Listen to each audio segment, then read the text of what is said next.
Madame, monsieur, bonsoir. À la une de cette édition du lundi 18 avril, le succès de l'opération Un dimanche à la campagne. Hier, la 15e édition a largement profité du soleil. Parmi les 63 sites ouverts au public, le village de Villadin était consacré à l'agriculture bio avec la présence du célèbre botaniste Jean-Marie Pelt. Reportage dans quelques instants. D'ici début 2012, la place de la mairie à Troyes va entamer une sérieuse cure de jouvence. La façade de l'hôtel de ville et la place Israël vont être rénovées. Vendredi soir, le projet a été présenté aux riverains et aux commerçants. Du verre, de l'eau et plus de convivialité, tels sont les maîtres mots du projet.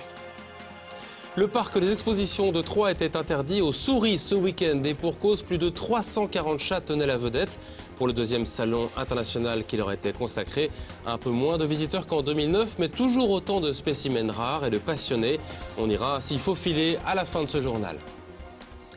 Mais le fait marquant du week-end, il est beaucoup moins joyeux. C'est un accident de la route mortel samedi matin. Le 14e mort depuis le 1er janvier dans l'Aube. L'accident s'est produit vers 8 h. Un automobiliste qui conduisait sur la nationale 77 dans le sens Auxerre-Troyes est allé percuter un platane. Il est mort sur le coup. Le choc semble avoir été très violent. À hauteur du radar de Saint-Germain, la victime était âgée d'une cinquantaine d'années. Un gendarme immatriculé dans les Landes, originaire de l'Aube. La fatigue pourrait être l'une des causes de cet accident. Un drame qui donne au nouveau préfet de l'Aube une raison de plus pour agir. Christophe Bay, au micro de Christian Viera. Nous assistons à une véritable hécatombe en ce moment. C'est le 15e décès dans ce département. C'est une véritable catastrophe.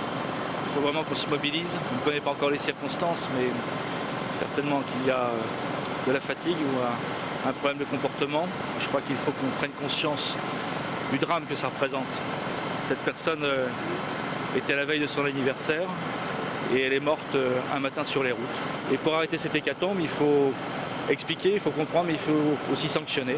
Et donc on va multiplier les contrôles et ce que l'on voit en ce moment même, cet accident ne peut que nous motiver davantage. Multiplier les contrôles, sauver des vies. Vous savez, 1% de vitesse en moins, c'est 4% de décès en moins. Hier, c'est un jeune homme de 26 ans qui est mort à Valentiny, dans le Briennois. Il a été électrocuté dans un transformateur alors qu'il jouait au paintball avec des amis dans une choucrouterie désaffectée. La gendarmerie de Brienne-le-Château a été chargée de l'enquête.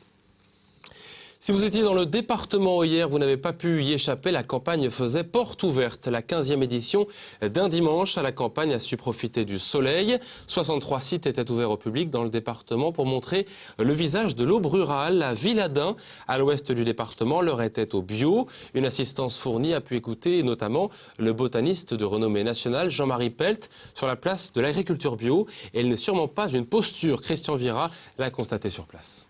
Le village de Villadin a connu un dimanche d'effervescence autour du bio. Il y avait la queue pour accéder à l'unique boulangerie-épicerie qui a ouvert ses portes aux curieux. Ça fait connaître la vérité, le travail véritable tel qu'il est fait, sans passer par des filtres de personnes qui ne savent pas forcément bien en parler.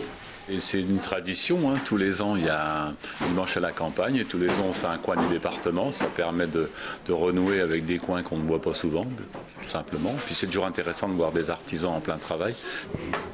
C'est un boulanger bio qui cuit son pain au feu de bois, tout ça, c'est pas habituel. Ici, pizza, pain et pâtisseries sont confectionnés à partir de blé bio, cultivé, écrasé et transformé dans le village. Il y a 4 ans, 12 agriculteurs se sont réunis pour créer cet espace nature et paysan. La campagne passe forcément par son respect, donc par la non-pollution de la campagne. Attention, chaud devant chaud! Techniquement, c'est un peu plus compliqué, enfin en tout cas c'est différent.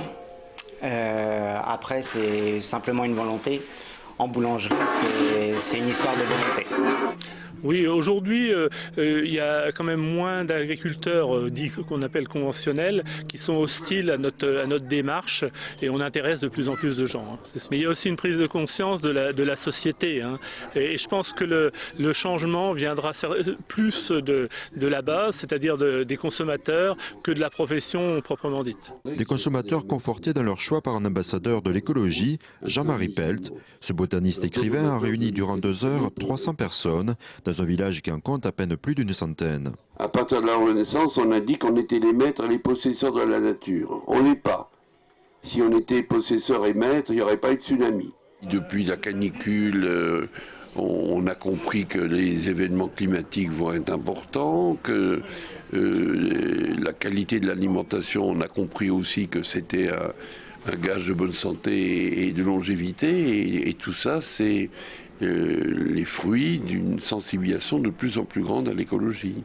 Jean-Marie Pelt espère que l'agriculture bio sera davantage soutenue. Avec 2 à 3%, la France est très en retard par rapport à l'Allemagne, qui compte 10% de producteurs bio. L'Aube dénombre une dizaine de maraîchers bio. Ils étaient quasi inexistants il y a 5 ans. Manque de chance ou d'expérience, ou peut-être les deux. Toujours est-il que l'Estac a perdu vendredi soir contre Angers au stade de l'Aube. Une dernière chance de concourir pour la montée en Ligue 1. Avec cette défaite, c'en est donc fini. Il reste à terminer la saison de manière honorable. Le score a été ouvert par les Angevins dès la 42e minute de jeu. Puis c'est Benjamin Psaume qui a égalisé pour 3 à la 79e. Hélas, 5 minutes plus tard, à la 84e, un contre de l'équipe d'Angers a effacé la tentative offensive de l'Estac, donnant la victoire 2-1 à l'adversaire. Analyse d'après-match signée du coach troyen Jean-Marc Furlan, interrogé par David Mutel. On a accéléré le rythme en deuxième mi-temps face à une équipe qui possède la meilleure défense et qui est en pleine confiance, avec une attaque de feu, quoi. Ils ont des joueurs de talent devant. C'est vrai que les joueurs avaient fait le plus difficile par leur générosité et on a été battus par notre générosité.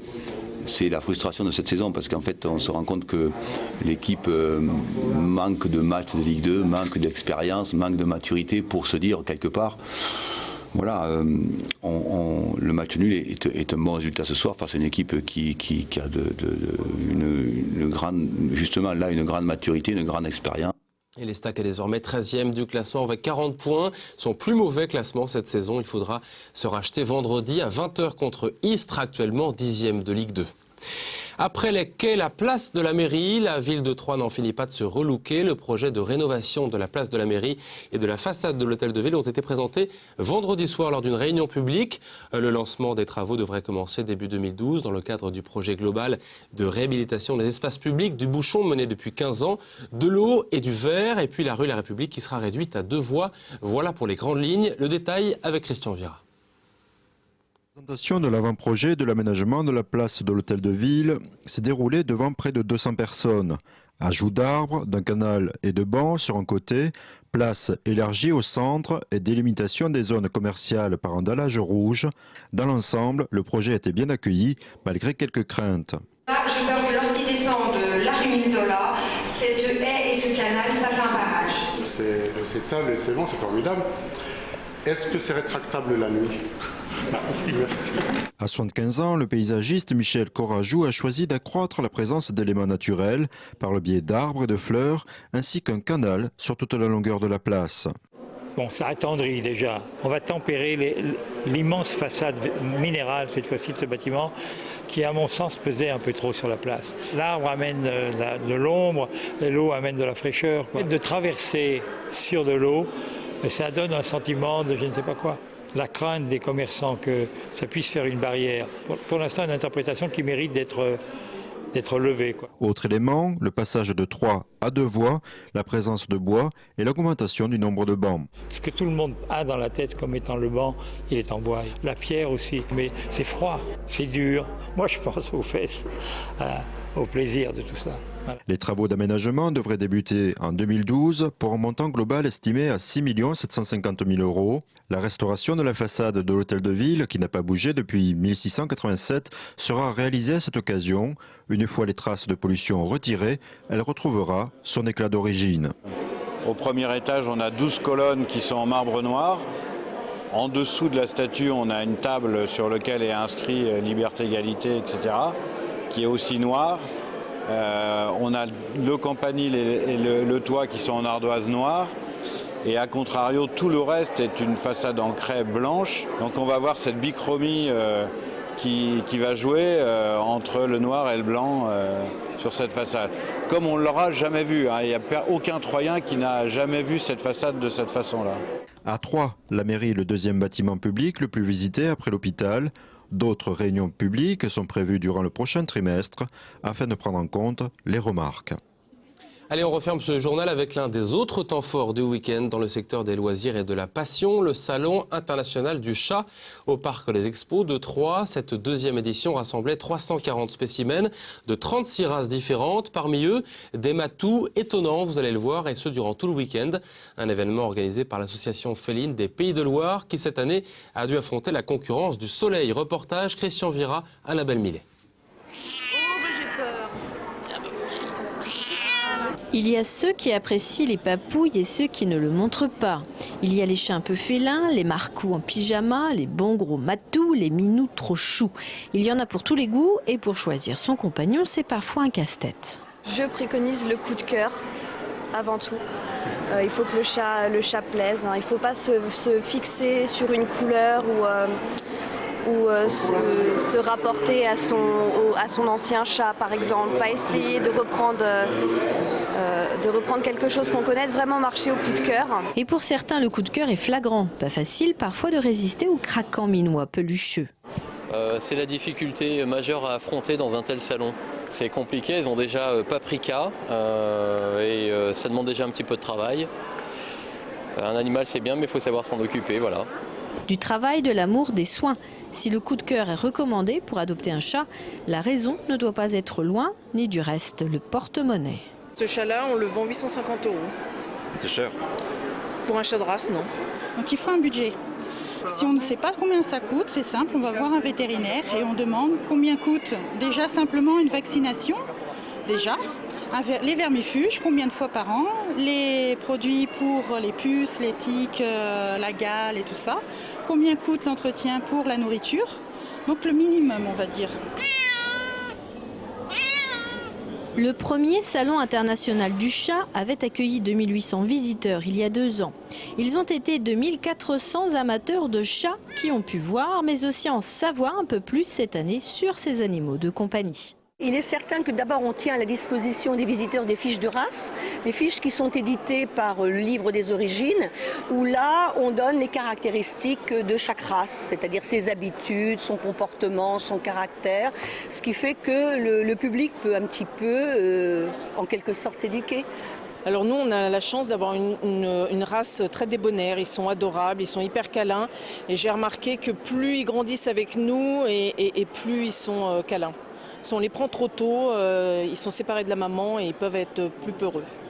Chartreux, chat de gouttière, bleu russe ou encore bengale, ce sont 26 races qui ont été découvertes ou redécouvertes ce week-end à Troyes. Et c'est la fin de cette édition. Dans quelques minutes, la météo estivale qui vous attend demain. Les chats ne vont pas se gratter l'oreille. C'est idéal pour ceux qui sont en vacances. Très belle soirée à vous. À demain.